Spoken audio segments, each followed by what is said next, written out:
We are live. Hello, everyone, and welcome to the East Tennessee History Center. I'm Dr. Warren Doctor. I'm the president and CEO of the East Tennessee Historical Society, and I'd like to welcome you all here into the center today. Also, I'd just like to remind everyone, if you're not a member of the East Tennessee Historical Society, please join our membership. We have some brochures, I believe, at the back with our volunteers. And if you're looking to volunteer for anything, also please let us know. And before we jump into what's going on today, I just want to tell you about some of the things we have coming up here in the beginning of June. On June 6th, next week, on Tuesday, we have our Awards of Excellence. And if you've not bought tickets, I'd like to encourage you to go ahead and buy some tickets. It'll be a lot of fun. It's down at the Foundry. And we get to give awards to different historical or different groups that work in history for some of the excellent work that's going on throughout the region. So it's not just based in Knoxville, it goes all the way down to Chattanooga and all the way up to the Tri-Cities. Also, later a few days after that, on June 10th, quite difficultly close actually to the 6th, we have started and reinstituted the downtown home tour. So if you're interested in architecture, if you're interested in how people live downtown, there are several homes that will be open in downtown, and we're leading a walking tour all day on June 10th through that. And we are looking for volunteers for that. So if, again, you're interested in volunteering, please let us know. So our speaker today, and I'm very excited about the talk we're about to hear because it was a very successful podcast, I believe. Dr. Locklin-Sofer has been teaching history at Maryville College since 2000. And her usual interest is actually more aligned to my own, which is 18th century Europe, and in particular France. And so I guess you'd specialize in what Eric Hobsbawm called the Age of Empires. But since the pandemic breakdown, she started focusing on more local history and looked at the history of murder. And it brought her to this story, which she has done a tremendous amount of research, and I think you're working on a book about it now. And so I'm very, very interested in hearing this, and so I'd just like to turn over to our speaker. Thank you very much.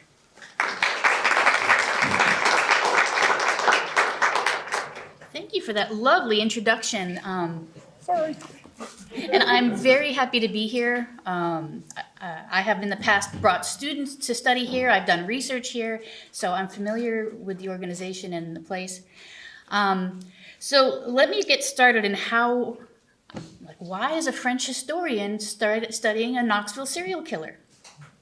Well, I had 2 books come out in my career so far. I'm mainly a teaching professor, right? Not so much of a publisher, but my first book was about women's work in 18th century and women's inheritance rights in 18th century France. And my second book was about a murder case in France in 1720, where I had the entire dossier. So I had to learn all of this background research about the history of violence and the history of murder. I hadn't realized what a huge field that is.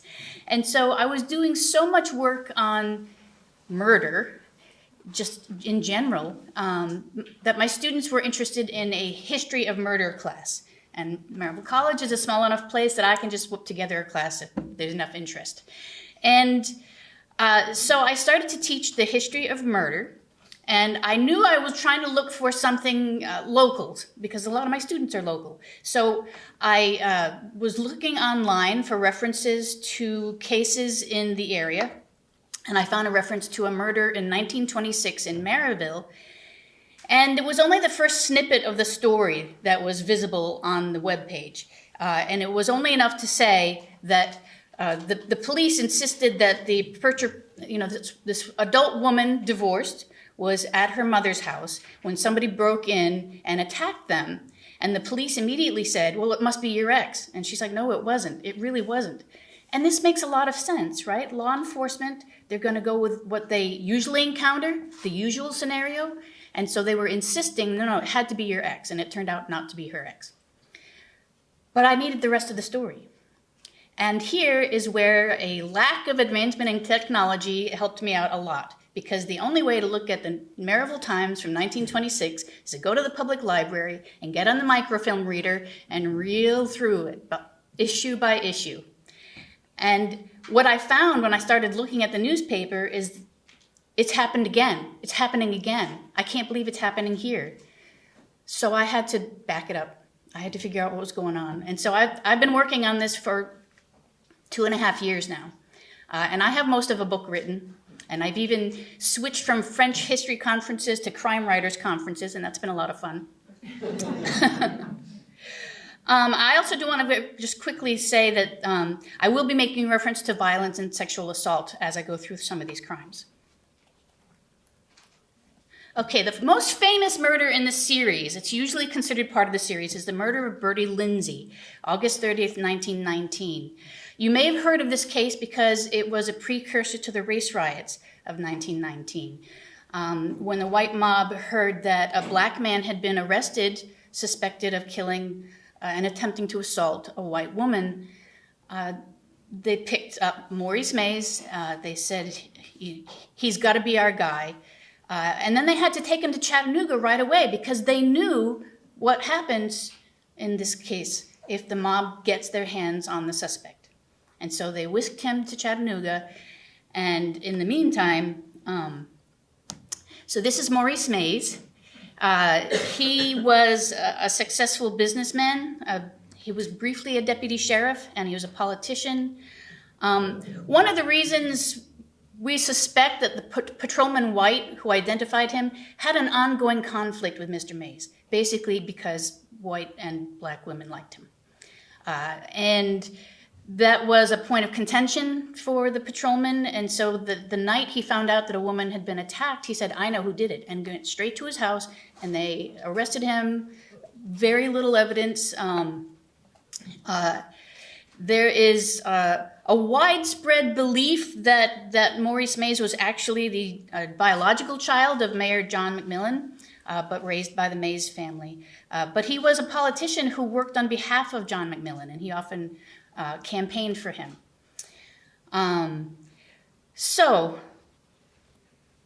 the riot, so-called race riot, happened while Mays was being held in Chattanooga, but the white mob didn't accept that. They didn't believe that. They demanded the right to tour the jail, look for him. There's a lot published on the race riot of 1919, so I'm not going to spend too long in it so I can get to the rest of the series. But it did get really out of hand. It was very destructive. The National Guard was there by 9 p.m. They say up to 5,000 people were in Market Square in and around the jail, raiding, looting stores, looking for any kind of weapon or tools they could use to break into that jailhouse. The one somewhat comical event of that evening was that some of the rioters got distracted by confiscated whiskey in the jailhouse and decided not to riot anymore. The trials that took place over the course of the next couple of years, there were a couple of different lawyers. There was a whole team of defense lawyers to try to defend Maurice Mays. They had tried to get a change of venue because they didn't think, especially after the destruction and death of the mob, that they could get a fair trial here. So the jury in the first trial did convict Mays after only about 20 minutes. And the key piece of evidence against Mays was that when he had been arrested, he was taken directly to where so Bertie Mays had been sleeping, sharing a room with her cousin, Ora Smith, another white woman. And they say that someone came into the room, tried to get in bed with them, made indecent demands, and Bertie got so scared that she jumped up and tried to flee, and that's when he shot her. Now, the survivor, Ora Smith, some sources say she was in such shock she practically couldn't stand. But nevertheless, Patrolman White took Mays under a street lamp at 3 o'clock in the morning and said, "Is this a guy?" And she said yes, and that was it. She never wavered from her story, so the jury convicted him. And then there was a kind of they had grounds for an appeal because as soon as the jury came back with a conviction, the judge said, well, that's a death sentence. But Tennessee law had recently changed. He was supposed to have a sentencing hearing. And so they got grounds for an appeal. They appealed it. There are actually a number of delays and appeals. But eventually, Maurice Mays was executed in March of 1922, swearing his innocence to the last day. It was the defense team for Maurice Mays that started keeping a list because they said, here's the exact pattern, the basics of the attack. A woman or two women are asleep in a room. One of them wakes up because she feels hands on her body. As soon as she's awake, the intruder shines a light in her eyes and shows her a pistol and says, do what I say, or I'm going to kill you. If you scream, I'll shoot you. It's exactly the same way every time. And so the Mays defense team was trying to demonstrate that these kinds of attacks were ongoing while he was in jail and after he was executed. It just kept happening. So the whole list, one of the things I'm doing in the book is I'm really trying to get into the details of every one of these attacks because some of them don't really match and some of them change their story over time. So Della Wagner, for example, she immediately said when her room was invaded, she said, oh, I know who it is, and she identified the guy, and the guy went on trial, and then later she said, oh, I guess it wasn't him. And then she gets added to the list of Night Marauder cases because she changed her story to match the pattern. So I don't think Della Wagner counts. The Spessard sisters did wake up to find a man in their room, but this was around the time of, I don't know if any of you have ever heard of Pants.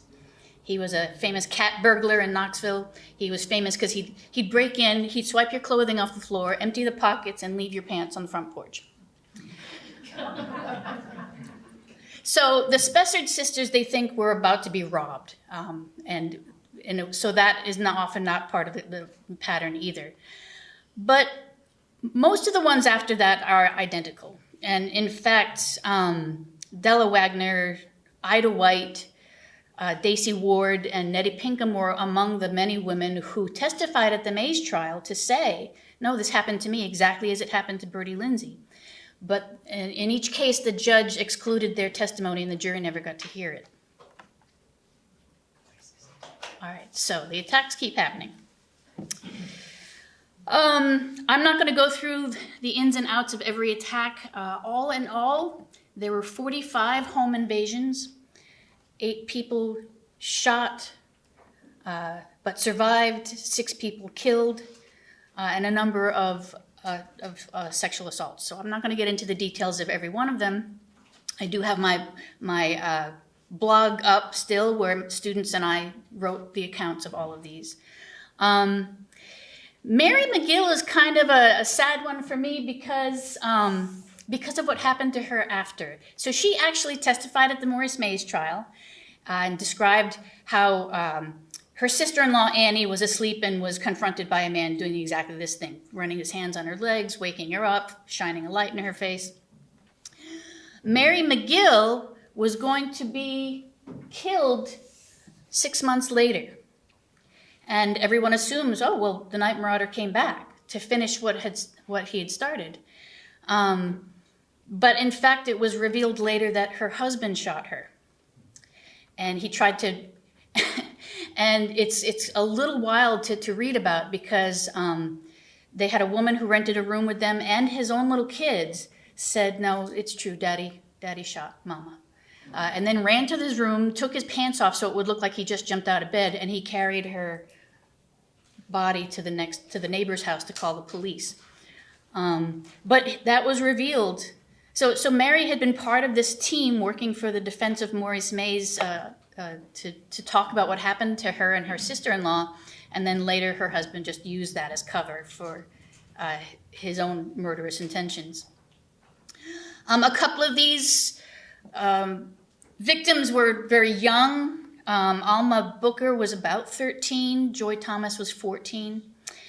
Maddie McCall was 54. So that in terms of ages, that's the only real outlier. Most of them were teens or early 20s. I have this huge spreadsheet with every aspect so I can compare all of the attacks. So, in criminology terms, we say that the Night Marauder is a disorganized criminal. He does not scout out your house for days. Basically, he wanders around. He finds basically these simple little houses. I'll show you in the next slide. He finds a room where a woman or two women are asleep, and he jimmies a window or he cuts a screen door. A lot of his attacks are in the summer, and they don't have AC yet. Most of these homes don't have electricity at all. So leave a door open or a window open for the air, and he takes advantage of that. Disorganized because if he fails in one place, he's going to run 3 blocks away and try again. He'll hit up to 5 homes in a night if he keeps getting turned away. So in this particular map from one of my blog posts, a woman named Maud Maples was confronted. She had been drinking. She and her roommate had been drinking, and so they were a little kind of foggy-eyed.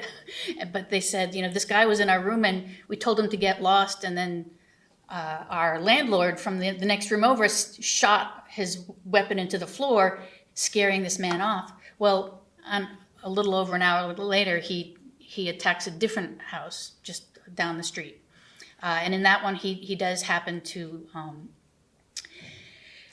this is where he starts doing the sickest part, I think, of all of this. Up until this point, he's been a serial rapist, willing to threaten and shoot if he needs to get away. The attack on Lula Robinson and her sister-in-law, Elizabeth, was the first in which, instead of running away after shooting someone, he stays. He shot Lula for resisting him, and then while she bled out in the bed, he went to the next bed and he assaulted her sister-in-law. And this is going to be a new feature of some of his attacks. And eventually he's going to start looking for young couples so he can shoot the guy before attacking the wife. So it's really appalling stuff. This is the typical target. Most of these houses are simple 3-room or sometimes 4-room houses. This one happens to be what they call kind of a shotgun house, right? There's no hallway. It's just room after room. And technically the living room or the front room was not a bedroom, but a lot of people were, working class. They're mill workers, and sometimes they'll have 4 or 5 people living in this house, and that means somebody's sleeping right inside the front door. So all he has to do is get in the house and get back out. I had assumed he was picking houses without electricity because it prevented people from flipping the switch on. And in fact, there's at least one case where a young woman went to reach for the matches on her bedside table and he had to knock her hand away. Well, in a later attack, a woman went to find the bedside matches and they'd been gone. Like he was in the room long enough to clear them out, so she couldn't even get matches. And I thought electricity was the main deal here. But when I think about the layout of all these attacks, he knows what the layout's going to be before he even goes in there. He's not going to risk attacking a house with 2 or 3 floors, complicated hallways, in and out. Very simple.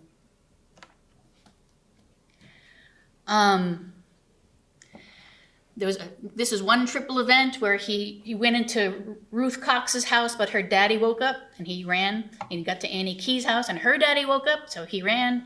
And then he got to a house where Alice Burnett and Eula Henry were sleeping. This case is especially sad too because Alice had been engaged to the son of a widow named R.C. Hamilton. The son had been killed in a rail yard accident. And so Alice continued to visit Mrs. Hamilton because she'd lost all her family. She was a recent widow. She had just lost her son. And so this hypothetical daughter-in-law was her only remaining family. And she happened to visit, stayed for dinner, spent the night, and that's the night somebody broke in. Alice and Eula did a pretty good job. They tag-teamed that guy. They wrestled him. They almost got the gun away.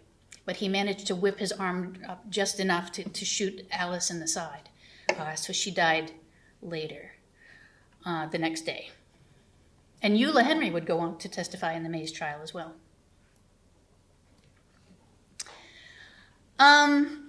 So, attacks are ongoing.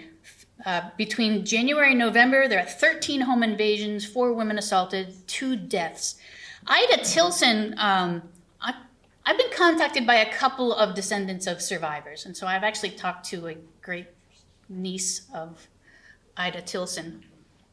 Ida Tilson was sleeping in the front room with her 13-year-old sister when she woke up to find a guy trying to climb into bed with them.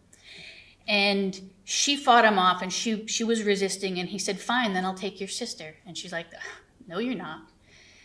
And he ended up shooting Ida and then running away. Now, what he said to the little sister, Georgia, he said, "You tell anyone who I am, and I'm coming back for you." And she, according to her great-grandniece, she never did tell. She identified him. She picked him out of a photo, but she wouldn't tell anybody who he was because she was that scared for the rest of her life. Lester Dooley will be the first male victim and the first married couple that the Night Marauder attacks. Same kind of deal. In this case, maybe it's more of a challenge, I don't know. But in this case, he challenged Lester first and said, "Get out of bed, I'm getting in bed with your wife." And Lester's like, "No." And so Lester ends up dying. I recently was a guest on a podcast with a team of criminologists, and one of them is a geoprofiler. Now, normally that means he can try to zero in like the neighborhood where the serial killer lives. But what he found is that while there is a cluster, every red pin is a scene of an attack, and some of them are quite far away. So while there's a cluster in one neighborhood, a couple of them are far away. But he realized that if you look at the tram line, the trolley, all of the attacks are within a certain walking distance of the trail line. And so the geoprofiler asked me, he said, "Your main suspect is actually from Blount County. Was there regular service? Could he travel to Knoxville?" I said, "Yeah, he sure could." There was a train. He had part ownership in a car. He frequently stayed at hotels. Yeah, I haven't even gotten to him yet. But yeah, I have a suspect. There was a second suspect, John Honeycutt. Now, this also seems like a real stretch. These attacks keep happening. The police are saying, "Shoot to kill. Arm yourselves." There's a curfew. They keep having dragnets. They're determined to catch this person. And so if you're out after curfew, you're automatically suspect. Well, John Honeycutt was trying to sneak out of town with another man's wife. And he was confronted by police for being out after curfew, and he shot towards the police but kept running. And they got out of state, but then he was arrested and brought back. And they said, "We think you're probably the Night Marauder because you had a gun and you were out after curfew and we're trying to catch this guy." He was convicted only of firing his gun at Captain Schneider, and then he died of mysterious circumstances while in custody.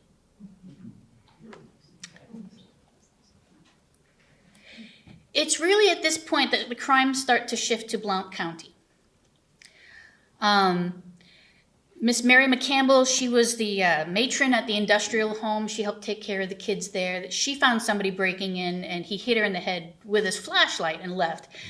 She wasn't sure it would really count, but of course it's an industrial home with teenage orphans in it, so she thought it was somebody coming after the resident. V.J. Hultquist, if you may have heard of him, he's considered the godfather of Alcoa. He was a city manager and also the plant manager. It had been 7 months since the last attack in Knoxville, so we're not sure why there was a big lull. But the last attack in Knoxville happened, and then 7 months later it picks up in Blount County. And Hultquist knew what's going on up in Knoxville, and so he buys some bloodhounds. And he's not going to stop there either. When the attacks really pick up in Blount County in 1923, as I said, on July 5th, there were 5 different events in the same night, just running from house to house until trying to find somebody he can target. It gets to be pretty scary.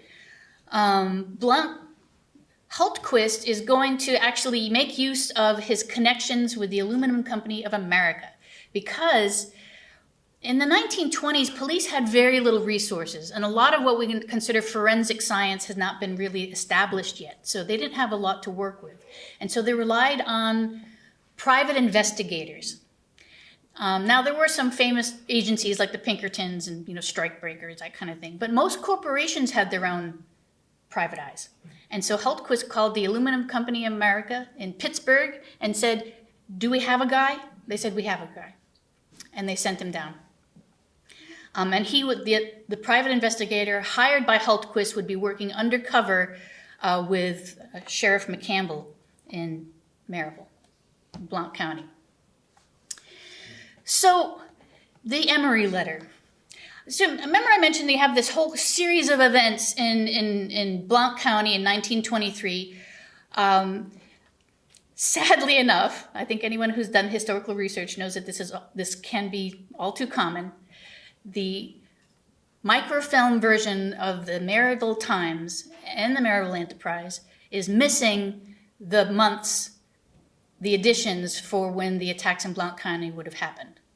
So I have no way of knowing how well publicized they were. I mean, people were gossiping, people were talking about it at work, but this anonymous letter, and I have just the end here, this anonymous letter, handwritten in pencil, was sent to Sheriff John McCampbell of Blount County in August 1923, and it details all the attacks that had happened in Blount County. Well, I had fun the other night. I went to this house, and then I went to that house, and then I shot at that guy, and you can't catch me.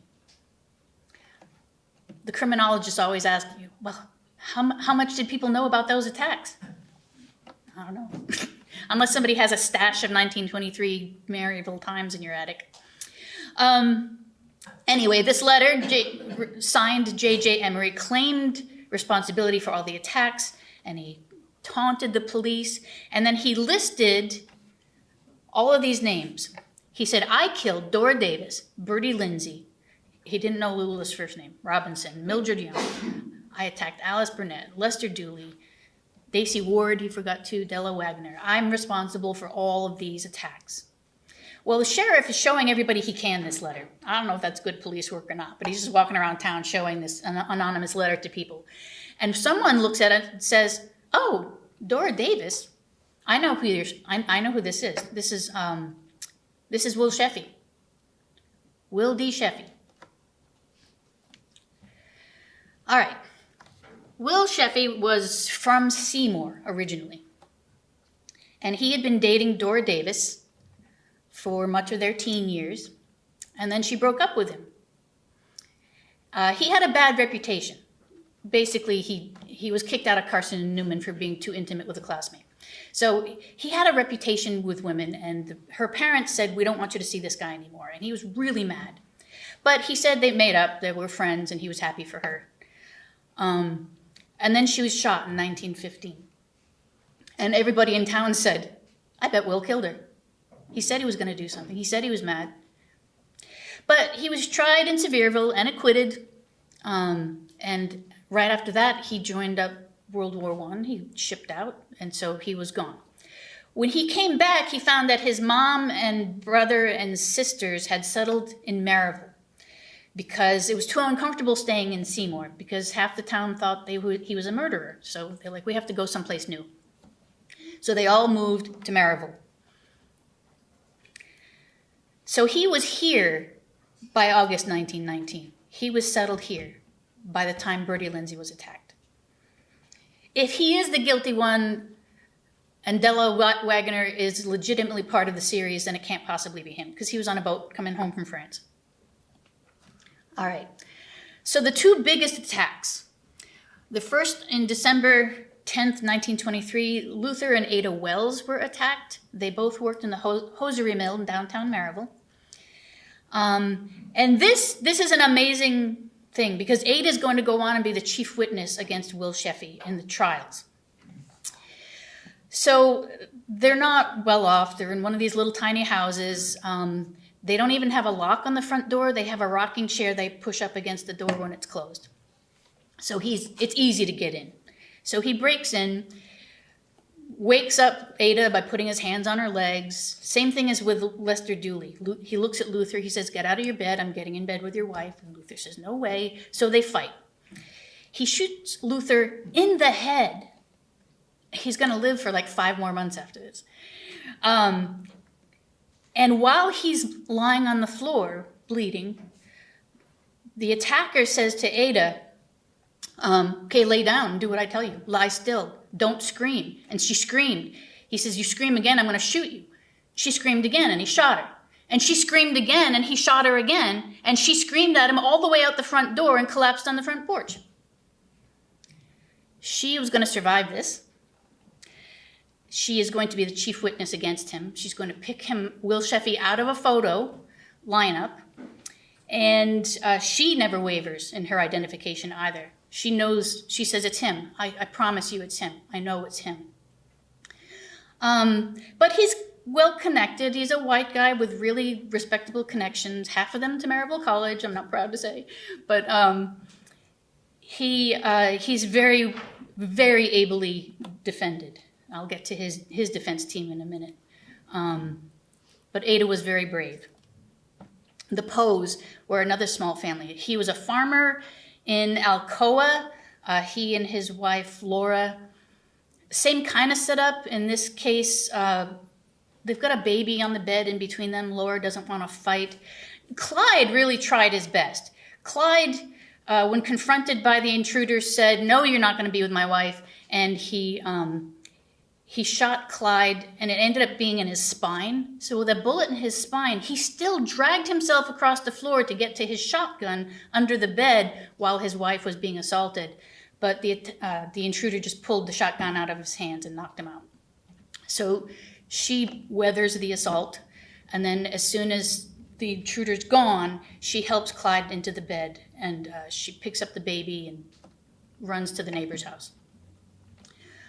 Clyde only lasts a couple of days, actually. It was an infection. They did the surgery, but they couldn't save his life. And Dr. Walter McMahon in Alcoa, his son has written a memory of him. He said, actually, this was a case that kind of broke his heart. He was ready to retire not long after this. All right, so this is where Hultquist writes to Pittsburgh. So the guy who came to work here, Fred Hendrickson, was head of security at the East St. Louis plant. And he wanted something more challenging. So they said, hey, Alcoa needs a private eye. You want to try your hand? They actually made some really interesting comments. Like I have the correspondence. Judge David Dugan, who also does local history, he let me see some of these papers. Some of these documents I have are from him. And there's correspondence back and forth where somebody in Pittsburgh says, yeah, we're going to send you the right guy too, because you need someone not afraid to put a critter in the ground, is how they put it. Because if this is whether or not it's the same guy who had been attacking in Knoxville, this has to stop. All right, so here's our investigation. Hendrickson didn't just pursue Sheffey. That was the one that the sheriff McCampbell thought was the most guilty. But the PI was looking at a couple of other suspects too. But he recorded some really weird stuff. Like the PI was already at work after the attack on the well, so he was here when the attack on the Poes happened. And Will Sheffey stood in the street staring into Sheriff McCampbell's office for 10 full minutes the day that the Poes were attacked later that night. Like this weird stuff.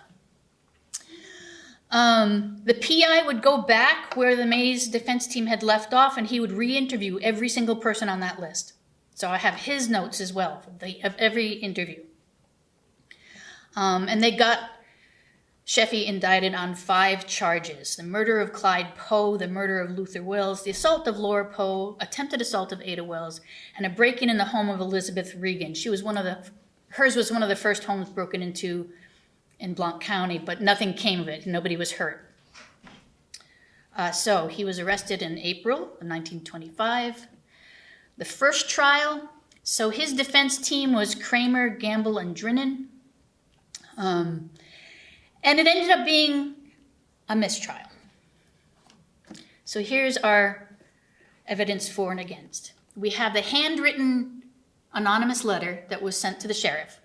And there's witness identification, and there are character witnesses. The thing is that if you follow any kind of criminal court, you know that whatever kind of expert the prosecution brings up, defense is going to counter it with their own. So they got one handwriting analysis guy who said, yep, it's the same handwriting. Got some of Will's paperwork from Alcoa, compare it to the letter, said, yep, it's the same handwriting. Well, then the defense has an expert that says, no, it's not. The complicating factors in Ada Wells' memory were that when she was first taken to the hospital, now remember, she'd just seen her husband shot, she's bleeding, she's been shot twice, it's in the middle of the night. She says for the first several hours, I can't describe him. I don't think I can describe him. And then while she's in the hospital the next day recovering from the surgery to remove the bullets, she says, oh my God, he's here. And they're like, what are you talking about? She says, I know what it's like he's standing at the foot of the bed. I can tell you right now. Now, the defense is going to have a field day with that because they're like, she said she couldn't and then she imagined she saw him. Is that what we're going to put people in jail for now? Character witnesses line up on both sides. He's got this bad reputation with women. His coworkers say he doesn't like to socialize. He has all kinds of issues. But other people say no, but he's always been a good guy. He was going to be a school teacher before the Dora Davis trial. So they can't agree, a mistrial declared. There are two other trials. The second trial, December 25th, little interest, ended in another mistrial. The third trial, kind of interest, but this ended in his final acquittal. So he's tried 3 times. The first 2 are mistrials, and then he's acquitted the third time. And keep in mind, Ada's the top witness here. She testified for 8 straight hours in 3 separate trials and never changed her story. I suspect they had a better case to build against him for the Poe attack, but not only did Clyde die, but their little baby died only a couple of months before the first trial, and I think Laura was just not up to it. And so they decided to pursue the Wells case first. In theory, he was supposed to come back for the other charges, but he was never tried again. After the acquittal, he was released. He married Viva Haynes just a couple of days later. Viva was the daughter of a Knoxville farmer. She actually had been one of his character witnesses back in the Dora Davis case. So they'd been seeing each other for decades, but he'd had 3 other marriages in between there, and she was still waiting in the wings. So he gets out of jail, he gets married, and there's one more attack. There were no attacks while he was in jail. This is the case that brought me to this project. Sarah Mason and her daughter, B. Mason Harris, were attacked. Mrs. Mason panicked and tried to jump out the window, and he shot her in her own front yard. And after that, the Sheffeys and everyone else just moved on. The number of times I've had people say, wow, I've lived here my whole life. I've been studying in Knoxville my whole life. I never knew there was a serial killer. Everybody just stopped talking about it. Like, he left for California with his wife and a lot of their acquaintances and relatives followed. He was supposed to come back for the remaining charges. He never did. And then nobody else was attacked, and so that was it. Everybody moved on and forgot about it, which is kind of sad. But it's still, some things are still kind of funny to me because, for example, you remember that one of Sheffey's defense lawyers was Russell Kramer. Well, I know Wayne Kramer. He's still connected to Maryville College. And I said to him, he used to come talk to my pre-law students about being a lawyer. And I asked him, do you know anything about the Sheffey case? And he was like, Nancy, the Sheffey case, I've been hearing about it since I was 5 years old. So I do have lots of great sources to work with. So I think we have a little time left. I'm happy to take questions. Yes? When he moved to California, did anybody keep up with him? Did we know what happened to him or if there were similar attacks in the area where he lived? Well, Well, Hultquist and his private investigator kept an eye. In fact, they alerted LA police that this guy was coming to settle in their area. So they were keeping an eye on him. And at one point, the PI wrote to Hultquist that, yes, it looks like it's happened again, 1931. The problem is Maryville versus LA, right? And he kept moving. If you look at, through Ancestry, you can trace the Sheffey's family. He moved jobs and homes twice a year. So he never stayed in one place for very long. He stayed married to the same person? Yeah, he stayed with Viva their whole lives together. He'd had a son from a previous marriage, and he had a son with Viva, and neither of those young men ever married. And so it looks like he has no direct descendants. But yeah, it's hard. I've looked at the newspapers for LA at the time, and I can't even keep track. Yes, sir. So when they changed from Knoxville to Maryville, did anything else happen in Knoxville during that period? Not that I can find. I mean, there are still break-ins, of course, but nothing that matched that exact pattern. And I'm not sure why he would have taken a break for 7 months. He did have a marriage, one of his marriages during that time period. She had left him to go to Florida. Her name was Ruby McNutt.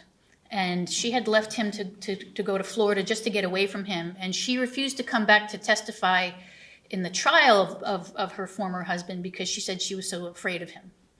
And so there's some suspicion that he just brought the violence home for a while, and then when she left, he started going back out again. But there's a lot of speculation because we don't have a lot of evidence. And, it's 100 years ago. Things are gone. Yes. Will your book be published? Well, I'd say I'm about 75% done writing it now. I've had agents tell me that you can usually shop around true crime before it's done, before you're really done, because the ending is not going to change. So I'm not going to change my mind about what the book's about. But I want to feel like I have more of it done before I bring it to an agent. And I've learned so much. These crime writers conferences have been so much fun, in part because it's so different from academic publishing. And so it's just a whole different approach. So I have to figure out how to get an agent and basically how to shop it around. I might have missed it, but did you ever say what age he was during this time? He would have been, I think he was 18 when he was charged with the murder of Dora Davis. I think he would have been in his 30s when he was active in East Tennessee. Yes. So did you, after you left Los Angeles, did you follow up? Did you stay in California? Did you follow up on any of the towns? Well, he stayed in California, but he moved around the LA area. So, huge urban area, and he kept moving to usually small houses. And Viva stood by him the whole time, I've had students tell me that there are, I can't remember which famous serial killer it was now, but when he got married, he actually settled down and stopped murdering. And so it's possible that Viva changed him. I don't know. But they seemed happy, and they stayed together for the rest of their lives. Yes? I've got a question about how the victims are represented, and do you find that they are, like in the newspaper coverage, are they represented quite similarly, or is there differences in terms of, what people knew about them as individuals? Because often victims are blamed for crimes that happen to them. There was. I know. I wasn't surprised to find that right after the attack on Bertie Lindsay, there were immediately folks who said, "Well, what kind of house is she running if guy thinks he can just walk in the middle of the night?" So there was a little bit of that, but more often than not, look, Southern honor culture was full swing at this point. They tend to talk about the women as, they're all these delicate flowers willing to make the ultimate sacrifice to save their purity, that kind of thing. I think when Alice Burnett was shot, she and Eula Henry were the ones who almost took him down. People wrote about her being willing to give up her life so she wouldn't lose something more precious. That's really how they talked about it. And when the men spoke about it, they tended to only refer to things as indecent proposals or outrageous acts, whereas sometimes the women were quite plain spoken. I read the interview with Laura Poe where she described the assault to the investigator. And in a room full of men, some of whom she had never even met, she gave them the play-by-play. And I think that more often than not, the women were portrayed as very sympathetic, especially since so many of them were young. So yeah, we should have been protecting them, that kind of thing.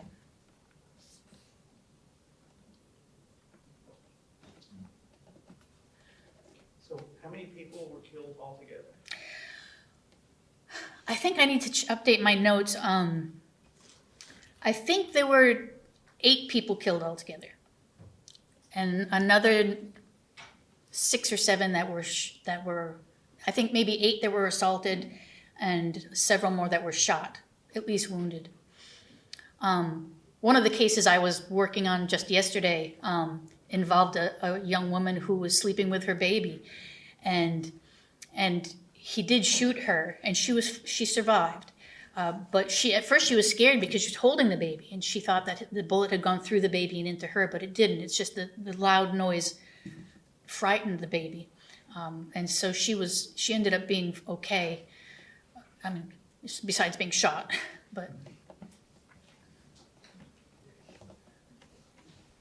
yes. I think I missed this, but did you say while he was away in World War I, there were no attacks? There were no attacks. This all started after he came back. But after a lot of people came back, right? It was 1919, so. He was in the service during World War I. Did he have a good record, or?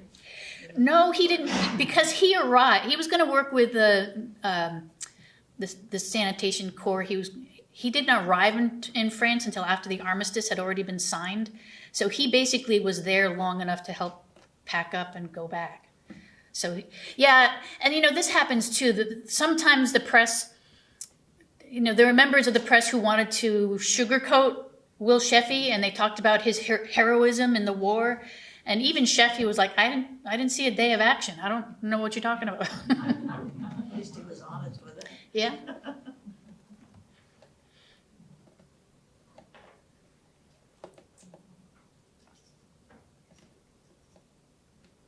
Yes. So I've got a question. It's a bit half-baked, so bear with me. And it's about how this fits into sort of broader representations of violence against women in this period, broader patterns of actual violence, and how, where does this fit into a larger sort of imagination about crime, and in particular murder? Because, the serial killer is something that's a construct of the modern period, in my opinion. So where would this fit in within that kind of broader?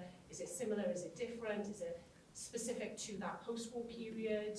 Or is it something that fits into a sort of larger? I think it's very much tied to the post-World War I era in the South. I think that in urban areas in the North, you would tend to see more likely, what was she doing out at night?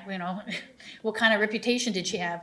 Whereas here, I think there was a tendency, at least for white women, that we'll assume that they were Victims. Yes. She were victims. Yes, yeah. And I suppose class doesn't play that much of a thing there, because these tended to be lower class. They all tended to be mill workers, telephone operators. Lots of people worked in the mills. And one of the criminologists in this podcast I was invited to last March, he said, is there any way, can you tell me, could this have been somebody who had worked at scheduling? How does he know which women's husbands would be working the night shift? How does he know which houses are going to be empty? And the thing is, they're all over the place. The Brookside Mill, the Marble Mill, there's no two that are the same. And the railway and all of that stuff. But the tram line was significant, because I think if you're a regular rider, you might get a sense for who's getting on every night. And one of the other things I didn't mention when I talked about Georgia Tilson, she was the 13-year-old whose sister Ida was shot next to her. She told reporters at the time that she knew him, that it was a white guy who did not live in Knoxville who visited frequently. And someone else that same night said, oh, gosh, I saw that guy too. He was booking it across the field trying to get to the train station before the train left. And they knew him as someone who was not local, but who visited a lot. Yes. Were all the victims white? Yes. Yes, sir. Okay, so then, how much of an effect did the detective from Pittsburgh that came have on finding who it was?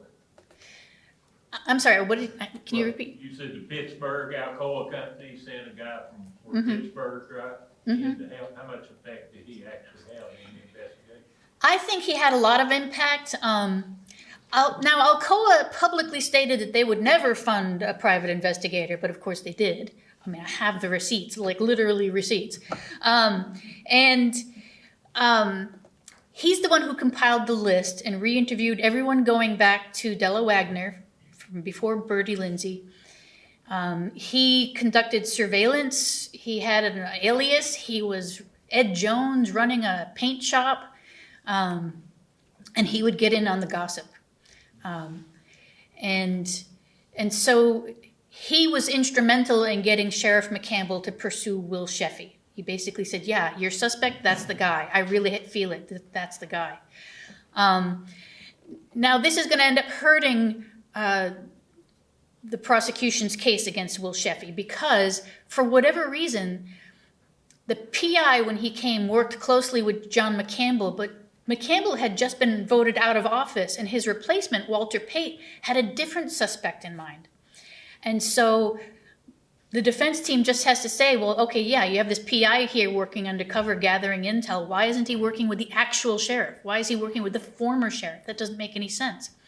And so that ends up hurting the prosecution's case quite a bit.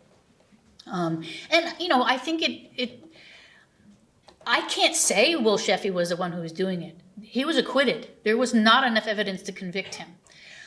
So I'm trying to be very careful about that. But there were enough people who were persuaded that he was the one. And in fact, this group picture that people were picking Sheffey out of, like, here's a range of pictures. Is any of the guys in this? They didn't do lineups yet. It was too early for that. So they would show a group picture or a couple of group pictures, and the suspect would be in one of them. And if the witness can pick him out, say, yeah, that's him, that's as good as a lineup at the time. Georgia Tilden picked out Will Sheffey. Laura Poe picked out Will Sheffey. Ada Wells picked out Will Sheffey. So there were a lot of women who were like, no, we're sure. And but the jury was never convinced. So would that have, because the attacks were done at night, people were in bed, no electricity, darkness, probably had an effect on them actually seeing who it was?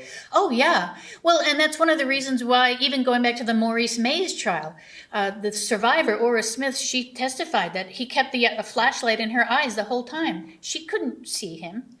And that was part of the pattern, was you wake somebody up and then you shine the light right in their eyes. And the one woman who claims to have gotten a really good look was Elizabeth Regan. She picked Will Sheffey out of the picture. But she happened to be in the room next to the room where a couple was being confronted by a man with a pistol. But he was shining his flashlight into their faces, and they had a white wall that reflected back on him. So she's peeking through the doorway from the other room, and she's like, I actually got a look at him. I could see from the reflected light. She might have been the only person who got a good look at him. There's one case I didn't even include up here because nothing really happened, but it was one of the multiple. He actually walked into a house where a woman was standing in the kitchen going to prepare firewood. And so she's standing in her kitchen with an actual hatchet. And you got to think, all right, maybe you need to back off this one. He still tried to fight it out of her hand, and she whacked him a couple of times, and he took off. But so yeah, he's just bumbling about half the time. And the houses are more isolated when he gets to Blount County. He tends to hit places that don't have such close neighbors as they did up here in Knoxville. Yes, sir. You mentioned the trolleys. Did they run? Did the trolleys run 24 hours? That I don't know yet. I'm going to have to find some sources. Yeah, that was something the criminologist asked as well, because, well, the attack on Joy Thomas, she was one of the teenagers. The bloodhounds made it as far as the trailway. So I don't know, enough people worked on the night shift that I wouldn't be surprised if there were late night runs, but I don't know the hours. I need to find that. Yes. Psychological profile on Sheffey? As much as can be done from this point, Or I guess you're on the attacks. I mean, what kind of person would have committed those acts? Would he have fit that profile?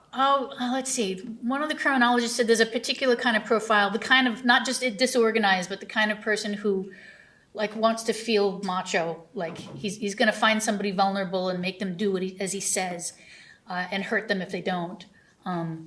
His instructions to Laura Poe were very specific. I want you to take a blanket and put it on the ground, so forth, like step by step.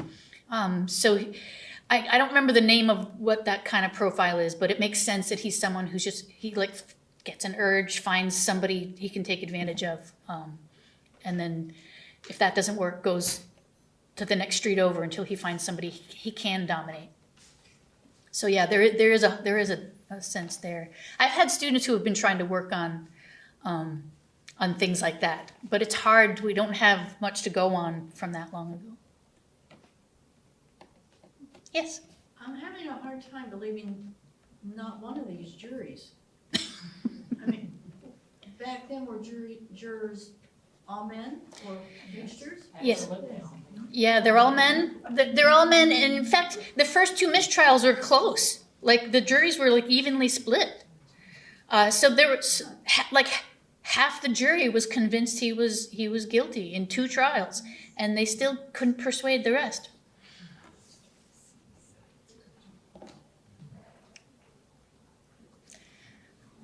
Well, I thank you all for coming, giving up your lunchtime.